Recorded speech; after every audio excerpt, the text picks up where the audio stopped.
नमस्कार दोस्तों। आज की क्लास में हम लोग डिस्कस करेंगे ट्रांसपोर्टेशन प्रॉब्लम के बारे में। ट्रांसपोर्टेशन प्रॉब्लम दो तरह का हो सकता है आपका। एक तो बैलेंस ट्रांसपोर्टेशन प्रॉब्लम हो सकता है, दूसरा अनबैलेंस ट्रांसपोर्टेशन प्रॉब्लम हो सकता है।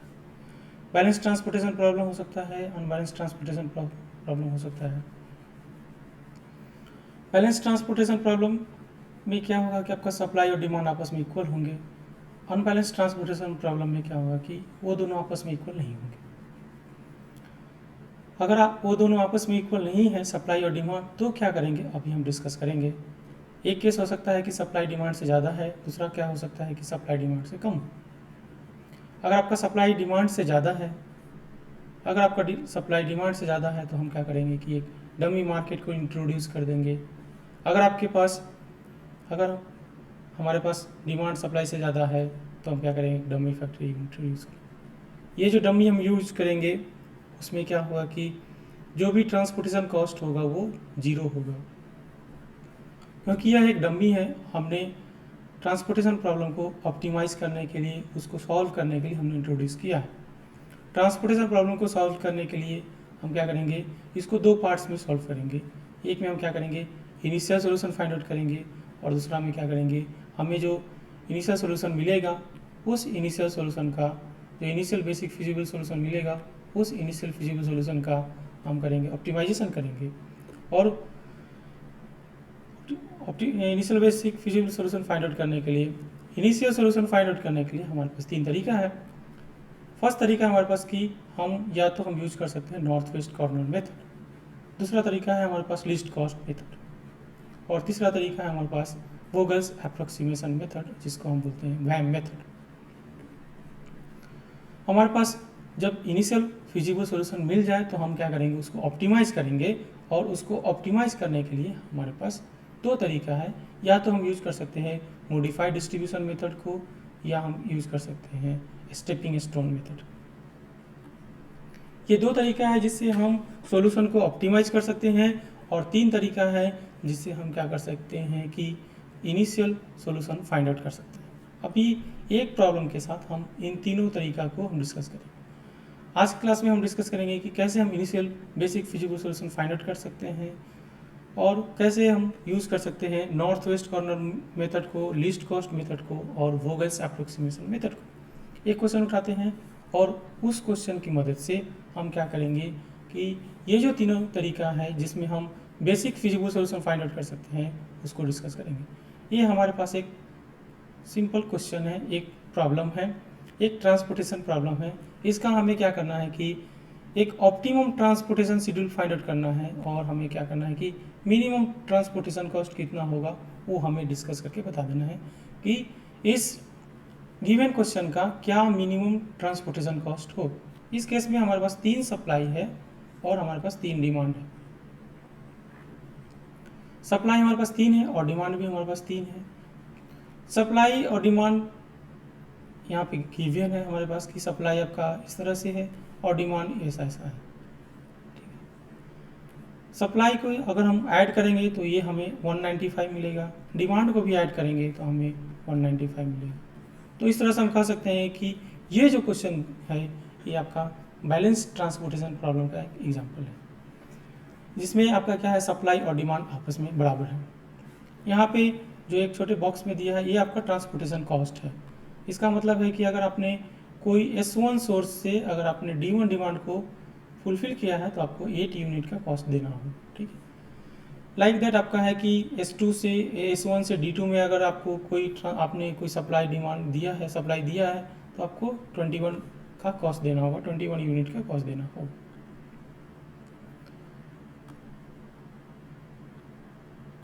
ठीक है, तो अभी हम क्वेश्चन को डिस्कस करते हैं वन बाई वन। तो हम first method north west corner method का यूज करके इस क्वेश्चन को डिस्कस करेंगे। सेम क्वेश्चन को हम डिस्कस करेंगे लिस्ट कॉस्ट मेथड से, वोगल्स अप्रोक्सीमेशन मेथड से, और फिर हम उसको क्या करेंगे, ऑप्टिमाइज करेंगे।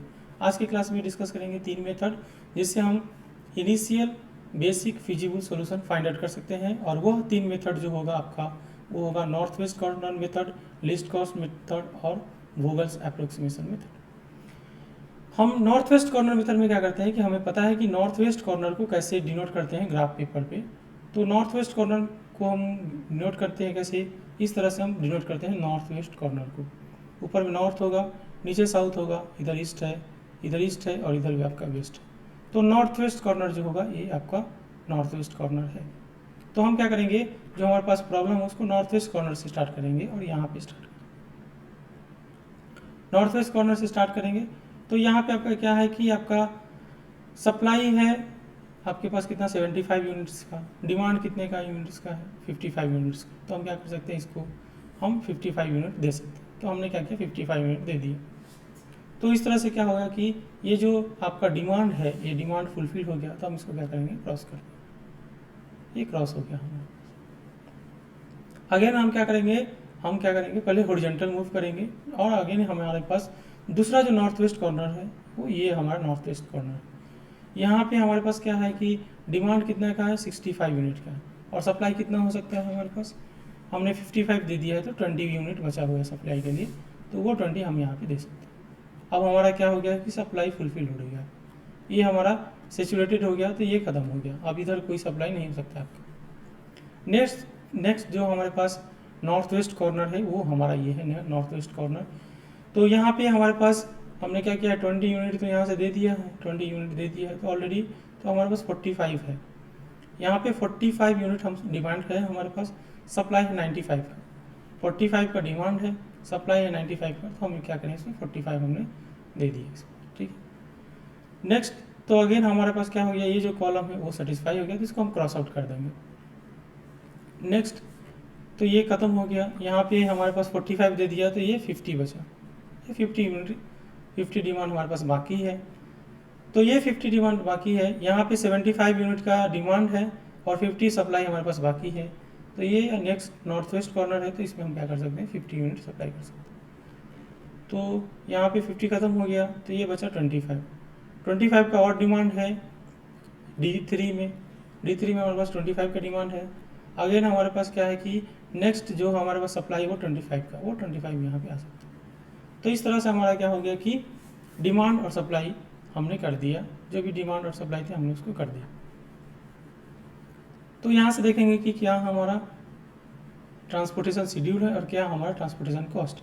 तो हमने जो स्टेप्स फॉलो किया है वो स्टेप्स है आपका कि हम नॉर्थ वेस्ट कॉर्नर से स्टार्ट करते हैं, नॉर्थ वेस्ट सेल से, और पहले हम क्या करते हैं हॉरिजॉन्टल मूव करते हैं। अगर हॉरिजॉन्टल का ऑप्शन नहीं है तो हम क्या करेंगे वर्टिकल का मूवमेंट को। हम यहाँ पे जो ट्रांसपोर्टेशन शेड्यूल है वो S1 D1 में हमारे पास क्या है कि 55 यूनिट का है, S1 D2 है आपका 20 यूनिट, S2 D2 है आपका 45 यूनिट का, और आपके पास क्या है कि S2 D3 है 50 यूनिट का। ये हमारा ट्रांसपोर्टेशन शेड्यूल है। ट्रांसपोर्टेशन कॉस्ट निकालेंगे, ट्रांसपोर्टेशन कॉस्ट हमारे पास निकालेंगे, ये ट्रांसपोर्टेशन कॉस्ट निकाल रहे हैं। तो इस तरह से 55 को हम 18 से गुना कर देंगे 3 से, 21 को 20 से गुना करेंगे, 22 को 45 से गुना करेंगे और 26 को 50 से मल्टीप्लाई करेंगे, 16 को 25 से मल्टीप्लाई करेंगे, और फाइनली हमारे पास जो ट्रांसपोर्टेशन कॉस्ट होगा वो 4100 का आएगा। और ये हमारे पास इनिशियल बेसिक फिजिबल सोल्यूशन निकला। और जो हमने टेक्निक यूज़ किया है वो नॉर्थ वेस्ट कॉर्नर टेक्निक है, नॉर्थ वेस्ट कॉर्नर में मेथड है। और इस टेक्निक का यूज़ करके हमने क्या किया है कि फाइंड आउट किया कि क्या हमारा इनिशियल बेसिक फिजिबल सोल्यूशन है। सेम क्वेश्चन को हम क्या करेंगे अभी डिस्कस करेंगे, इनिशियल बेसिक फिजिबल सोल्यूशन का निकालेंगे और हम जो टेक्निक यूज करेंगे वो हमारा होगा लीस्ट कॉस्ट मेथड। तो लीस्ट कॉस्ट मेथड का यूज करके हम सेम क्वेश्चन का देखेंगे कि क्या हमारा इनिशियल बेसिक फिजिबल सोल्यूशन होगा। ये क्वेश्चन हमारा सेम। तो हम स्टार्ट करते हैं लीस्ट कॉस्ट मेथड से, इसका देखना कि क्या होगा इसका initial basic feasible solution. Least cost method में हम क्या करते हैं कि हम पूरा जो हमारे पास ट्रांसपोर्टेशन कॉस्ट है, ये सब जो ट्रांसपोर्टेशन कॉस्ट है इसको हम स्कैन करेंगे और देखेंगे कि मिनिमम ट्रांसपोर्टेशन कॉस्ट कितना है। तो मिनिमम स्कैन करने से पता चला कि मिनिमम हमारे पास ये 15, ये दोनों 15। अगर ट्राई है तो हम ट्रांसपोर्टेशन प्रॉब्लम में अगर कोई टाइम मिल रहा है तो हम उसको आर्बिट्ररी ब्रेक कर देंगे। तो हम क्या किया कि किसी एक को हमने सिलेक्ट कर लिया, किसी एक सेल को, और सिलेक्ट करने के बाद हम उसमें एलोकेशन स्टार्ट कर देंगे। लाइक कि हमने या तो इसको सिलेक्ट कर सकते हैं या इसको सिलेक्ट कर सकते हैं, ठीक है। तो हमने मान लीजिए इसको सिलेक्ट किया तो हम इन्हें क्या कर दिया, यहाँ पे 25 यूनिट का सप्लाई फुलफिल कर दिया। क्यों? क्योंकि यहाँ पे जो सप्लाई वो 25 यूनिट का है और डिमांड 65 का है। तो हम तो मैक्सिमम कितना दे सकते हैं, 25 दे सकते हैं। तो ये 25 का डिमांड फुलफिल हो जाएगा, तो बाकी बच जाएगा यहाँ पे 40। ठीक है, तो बाकी 40 बचा है, तो 40 हम देखेंगे नेक्स्ट टाइम में कि कहाँ होगा। अगेन हम क्या करेंगे, ये हमारा ये जो रो है S3 का रो है वो सेटिस्फाई हो गया है, तो इसको हम क्या करेंगे, क्रॉस आउट कर देंगे। ये हमने क्रॉस आउट कर दिया। अगेन हम क्या करेंगे, स्कैन करेंगे और हमें जो मिनिमम ट्रांसपोर्टेशन कॉस्ट मिलेगा उसको सिलेक्ट करेंगे। तो नेक्स्ट हमारा जो मिनिमम ट्रांसपोर्टेशन कॉस्ट है ये S1D3 का सेल है, ये सेल है हमारे पास। तो इसमें हम क्या करेंगे, लोकेशन स्टार्ट करेंगे। तो यहाँ पे स्टार्ट करेंगे लोकेशन, यहाँ पे लोकेशन स्टार्ट करेंगे। तो यहाँ पे हमारे पास क्या है कि सप्लाई 75 का है, डिमांड भी 75 का है। तो हमने क्या किया कि यहाँ पे 75 यूनिट का हमने दे दिया। ठीक है, तो यहाँ पे हमने 75 यूनिट फुलफिल कर दिया है। तो यहाँ पे हमने 75 यूनिट फुलफिल कर दिया है। तो इससे क्या हो गया कि ये हमारा क्या हो गया, ये जो कॉलम है वो सेटिस्फाई हो गया, ये कॉलम हमारा क्या हो गया, सेटिस्फाई हो गया। तो एक इस कॉलम को भी हम क्या किए, क्रॉस आउट कर दिए। तो ये कॉलम क्रॉस आउट हो गया है, ये रो आपका क्रॉस आउट हो गया है, क्योंकि ये यहाँ पे सेटिस्फाई हो गया। तो नेक्स्ट अगेन हम क्या करेंगे, स्कैन करेंगे और देखेंगे कि हमारा मिनिमम ट्रांसपोर्टेशन कॉस्ट कितना है। और मिनिमम ट्रांसपोर्टेशन कॉस्ट कितना है हमारे पास, वो 16 यूनिट है। तो यहाँ पे हम सप्लाई डिमांड फुलफिल करेंगे। यहाँ पे डिमांड है 55 का, सप्लाई है 95 का। तो हम क्या करेंगे, यहाँ पे 55 यूनिट दे देंगे। तो 55 हमने दे दिया, ये डिमांड भी फुलफिल हो गया। तो हमने क्या किया, इसको क्रॉस आउट कर दिया ये पूरे। तो नेक्स्ट हमारे पास जो मिनिमम ट्रांसपोर्टेशन कॉस्ट है वो 25 है। तो लेकिन यहाँ पे कोई हमारे पास सप्लाई बाकी नहीं है, क्योंकि ऑलरेडी 75 हमने यहाँ पे दे दिया है, कोई सप्लाई बाकी नहीं है। तो इसको क्रॉस आउट कर देंगे। नेक्स्ट हमारा 22 है, तो यहाँ पे जो 40 यूनिट है वो यहाँ पे दे देंगे 22। तो इस तरह से हमने क्या किया कि सप्लाई और डिमांड को फुलफिल कर दिया है। अब हम देखेंगे हमने जो स्टेप्स फॉलो किया है कि हमने स्कैन किया है, स्कैन करके जो मिनिमम ट्रांसपोर्टेशन कॉस्ट है उसमें हम एलोकेशन स्टार्ट कर दिया है। और उसके बाद क्या किया है हमने कि जो अगेन हमने क्या किया, लिस्ट कॉस्ट। ठीक है, अगेन हमने क्या किया, select the least cost from the uncrossed cell. Again हमने क्या किया कि जो नेक्स्ट लिस्ट कॉस्ट है उसको हमने सेलेक्ट किया है और सप्लाई और डिमांड को फुलफिल किया है। यहाँ पे जो हमारा ट्रांसपोर्टेशन शेड्यूल है वो है आपका S1D3 75, S2D1 55, S2D2 40, S3D2 25। तो इस तरह से ये हमारा ट्रांसपोर्टेशन शेड्यूल है। और यहाँ पे हम अगर ट्रांसपोर्टेशन कॉस्ट देखेंगे तो इसको मल्टीप्लाई करेंगे 75 को 15 से, 55 को 16 से, 40 को 22 से और 25 को 15 से। तो ये हमारा ट्रांसपोर्टेशन कॉस्ट आ जाएगा 3260। तो ये ट्रांसपोर्टेशन कॉस्ट मिला है हमें लीस्ट कॉस्ट मेथड से। तो हमने देखा कि कैसे नॉर्थ वेस्ट कॉर्नर मेथड से हमें जो मिला वो लिस्ट कॉस्ट, जो हमें कॉस्ट मिला वो लिस्ट कॉस्ट मेथड से हमें कम मिला है। तो हम कह सकते हैं कि list cost method north west corner rule से ज़्यादा अच्छा है। ठीक है, हम दोनों का यूज़ कर सकते हैं, बट लिस्ट कॉस्ट मेथड का अगर हम यूज़ करेंगे तो हमें क्या करेगा, कम स्टेप फॉलो करना होगा। हम कम स्टेप में क्वेश्चन को बना सकते हैं। सेम क्वेश्चन को हम आगे बनाएंगे यूजिंग वैम मेथड। हम वैम मेथड यूज करेंगे और उसको सेम क्वेश्चन को बनाएंगे। तो वैम मेथड का यूज़ करके हम सेम क्वेश्चन को बनाएंगे। ये हमारा क्वेश्चन है जो गिवन प्रॉब्लम है। इस प्रॉब्लम को हम इनिशियल सॉल्यूशन निकालेंगे और वो इनिशियल बेसिक फिजिबल सॉल्यूशन निकालेंगे। जो वो टेक्निक होगा वो वैम मेथड होगा। वैम मेथड का यूज़ करके हम क्या करेंगे, तो वैम मेथड में हम क्या करते हैं कि रो और कॉलम में हम क्या करते हैं कि स्कैन करते हैं, और इसमें हम क्या करते हैं कि पेनाल्टी कैलकुलेट करते हैं। देखते हैं कि हमारा पेनाल्टी क्या, और पेनाल्टी कैसे निकालते हैं, list next list minus list. तो जो सबसे कम होगा उसको उससे थोड़ा सा अधिक वाले से माइनस कर लेंगे। ठीक है, तो पेनाल्टी कैलकुलेट करेंगे, और पेनाल्टी कैसे कैलकुलेट करेंगे, स्मॉलेस्ट और नेक्स्ट स्मॉलेस्ट का डिफरेंस होगा और पॉजिटिव में लिखेंगे। स्मॉलेस्ट और नेक्स्ट स्मॉलेस्ट का डिफरेंस होगा और वो पॉजिटिव में होगा, जैसे यहाँ पे। और वो हम हर एक रो और हर एक कॉलम में निकालेंगे। जैसे इस रो में स्मॉलेस्ट 16 है और नेक्स्ट स्मॉलेस्ट क्या है वो भी 16 है। दोनों का डिफरेंस क्या होगा, 0 होगा, और वो पॉजिटिव में लिखेंगे तो ये 0 होगा। इस रो में आपका क्या है कि स्मॉलेस्ट कितना है, 15 है, नेक्स्ट स्मॉलेस्ट कितना है, 16 है। तो इनका दोनों का डिफरेंस क्या हो जाएगा, 1 होगा, तो ये 1 होगा। यहाँ पे स्मॉलेस्ट कितना है 16 है, नेक्स्ट स्मॉलेस्ट 22 है, तो 22 माइनस 16 कितना हो जाएगा 6 हो जाएगा। यहाँ पे आपका 21 18 है और 15 है, तो 18 माइनस 15 कितना हो जाएगा 3 हो जाएगा। लाइक दैट हमने कॉलम में निकाला है, तो ये आपका 0 होगा, ये 15 माइनस 21 6 होगा, और फिर आपका क्या है 15 और 16 का डिफरेंस क्या आ जाएगा 1 होगा। ओनली हम पॉजिटिव वैल्यू रखेंगे, साइन छोड़ देंगे, तो स्मॉलेस्ट और नेक्स्ट स्मॉलेस्ट का डिफरेंस लिखेंगे, या बोल सकते हैं कि नेक्स्ट स्मॉलेस्ट माइनस स्मॉलेस्ट करेंगे और यहाँ पे लिखेंगे, और इस तरह से हम क्या करते हैं पेनाल्टी कैलकुलेट करेंगे। इस तरह से इस मेथड को हम पेनाल्टी मेथड भी कहते हैं कि ये हमारा पेनाल्टी मेथड है, इनिशियल सॉल्यूशन फाइंड आउट करने का ये पेनाल्टी मेथड है। तो अभी हम क्या करेंगे, जो हमारा पेनाल्टी है वो देखेंगे कि हमारा हाईएस्ट पेनाल्टी कहाँ है। तो इस तरह देख रहे हैं कि हाईएस्ट पेनाल्टी हमारा 6 है। अगर ये 6 हमारे पास दो जगह है, तो अगर हमारे पास टाई हो रहा है तो टाई को हम क्या करेंगे कि हमने पहले भी डिस्कस किया कि अगर कभी टाइम मिल रहा है तो हम ट्रांसपोर्टेशन प्रॉब्लम में टाई को आर्बिट्रेरी ब्रेक कर देंगे। तो टाइम मिल रहा है तो हम आर्बिट्रेरी ब्रेक करेंगे, किसी एक को हम सिलेक्ट कर लेंगे, इसको या उसको सिलेक्ट करेंगे, ठीक है। मान लीजिए हमने इसको सिलेक्ट कर लिया, तो यहाँ पे क्या करेंगे, अब देखेंगे कि इस पर्टिकुलर कॉलम में मिनिमम कॉस्ट कितना है, और वो मिनिमम कितना है 15। तो यहाँ पे हम क्या करेंगे, एलोकेशन स्टार्ट करेंगे, और कैसे एलोकेशन स्टार्ट करते हैं हमने डिस्कस कर लिया है। तो ये हमने 25 यहाँ पे दे दिया है, और ये सेटिस्फाई हो गया है ये रो, तो हम इसको क्रॉस आउट कर देंगे, और ये क्रॉस आउट करने के बाद फिर हम अगेन क्या करेंगे कि हम क्या करेंगे, ये क्रॉस आउट हो गया तो हम इसमें यहाँ पे भी क्रॉस आउट कर देंगे, और क्या करेंगे हम अगेन पेनाल्टी कैलकुलेट करेंगे जो अनक्रॉस्ड सेल है या जहाँ पे एलोकेशन नहीं हुआ है। तो यहाँ पे पेनाल्टी हो जाएगा 2, इसका पेनाल्टी होगा 1, फिर इसका पेनाल्टी होगा 26 माइनस 15 11। तो ये पे हमने लिख दिया कि ये पेनाल्टी है। अगेन पेनाल्टी इधर भी निकालेंगे तो ये 6-3 आएगा, ये सेम रह जाएगा। हमारे पास जो मैक्सिमम पेनाल्टी है वो 11 है, तो हम इस पर्टिकुलर कॉलम में हम एलोकेशन स्टार्ट करेंगे, और इसमें जो मिनिमम कॉस्ट है वो 15 है, तो यहाँ पे हम एलोकेशन स्टार्ट करेंगे और वो 75 यूनिट का होगा। ये सेल हमारा क्या हो गया, कॉलम फुलफिल हो गया, तो हम क्रॉस कर देंगे। ये रो भी फुलफिल हो गया, बट इसको क्रॉस नहीं करेंगे, वो इंपॉर्टेंट पॉइंट है, उसको ध्यान रखना कि इधर हम या तो एक कॉलम या एक रो को क्रॉस आउट करेंगे, दोनों एक साथ नहीं करेंगे, ठीक है। तो उसके बाद हम डिस्कस करते हैं आगे।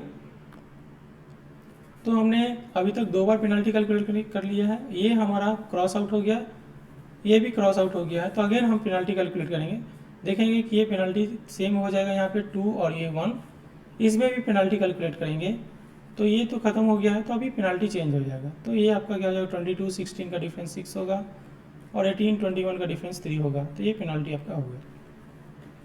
हाईएस्ट पेनल्टी जो हमारे पास है इस केस में, वो हाईएस्ट पेनल्टी आपका 6 यूनिट का है, तो हम ये रो सिलेक्ट कर लेंगे। इस रो में हमारे पास जो लिस्ट कॉस्ट है 16 है, तो यहाँ पे एलोकेशन स्टार्ट कर देंगे, तो ये एलोकेशन हो गया आपका 55 यूनिट। ये सेटिस्फाई होगा तो इसको क्रॉस कर देंगे। अगेन हमारे पास क्या है कि देखेंगे कि पेनल्टी कितना है, तो यहाँ पे तो कुछ सप्लाई कर सकते हैं नहीं, तो यहाँ पे आपका हो जाएगा, तो रिमेनिंग जो है 40 यूनिट यहाँ पे आ जाएगा। तो इस तरह से हमारे पास हमने ये पूरे सेल को एलोकेट कर दिया है। अगेन हमारे पास जो देखेंगे कि क्या क्या स्टेप्स फॉलो किया है, तो हमने क्या किया, पेनल्टी कैलकुलेट किया है यहाँ पे ईच रो और ईच कॉलम में, ये पेनल्टी क्या होगा। पेनल्टी कैलकुलेट करने के बाद हमने जो लार्जेस्ट पेनल्टी है उसको सिलेक्ट कर दिया, उस रो को या कॉलम को। अगर कोई टाई है तो उसको हम क्या करेंगे, आर्बिट्रेरी ब्रेक कर देंगे।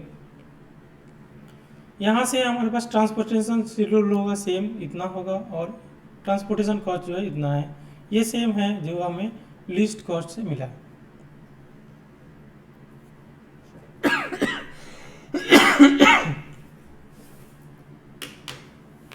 तो हमने देखा कि अभी 3 तरीका देखा जिससे हमने फाइंड आउट किया कि इनिशियल सॉल्यूशन कितना होगा, और इन तीनों तरीका में जो हमें लिस्ट कॉस्ट से मिला और जो वाइम से मिला वो दोनों सेम है, वो 3260 का है।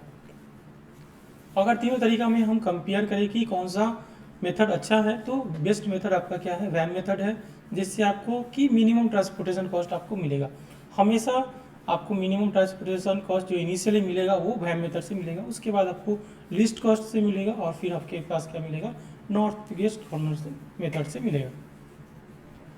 तो जो बेस्ट तरीका है वो आपका वैम मेथड है इस initial basic feasible solution find out करने के लिए। तो आज के क्लास में हमने डिस्कस किया 3 मेथड जिससे हम इनिशियल सॉल्यूशन फाइंड आउट कर सकते हैं ट्रांसपोर्टेशन प्रॉब्लम का। और इन तीनों मेथड में हमने देखा कि हमारा वह मेथड जो है वो अच्छा मेथड है, सबसे अच्छा मेथड है जिससे हम सबसे minimum transportation cost find out कर सकते हैं। ठीक है, तो आज की क्लास यहीं पे स्टॉप करते हैं। तो आई होप आप ये क्लास पसंद आया होगा। ठीक है, तो थैंक यू सो मच एक क्लास को देखने के लिए। So keep smiling and keep learning. फिर मिलते हैं ऑप्टिमम कैसे करेंगे उस क्लास के साथ नेक्स्ट क्लास में। ठीक है, तो थैंक यू सो मच।